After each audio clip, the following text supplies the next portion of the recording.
তুমি ছাইদুল আমাদের বাড়ি আসছিলে কেন? তোমাকে দেখে তো আমার পছন্দ হয় না। তুমি কেন আমাকে বাড়ি আসছিলে কও তো? তুমি যদি আমাকে কিস করতে পারো তাহলে আমি তোমাকে বিয়ে করব।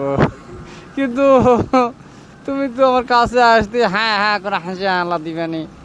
তুমি আমাকে বিয়ে করে নিয়ে যা কনে রাখবেনি কও তো?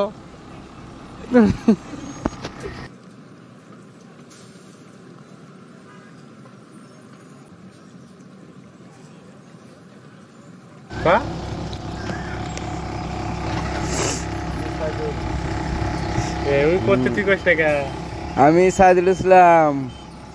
তোমার বাসায় গেছিলাম, তোমার দেখলাম, তুমি তো অনেক সুন্দর, তোমার অনেক ভালো লাগছে। একটা কিস করি, তুমি আমার সাথে প্রেম করবা? ও, না যদি রাজি থাকো তাহলে আমার সাথে কথা বলো। হ্যাঁ, ভালো থেকে খোদা হাফেজ। Okay bye.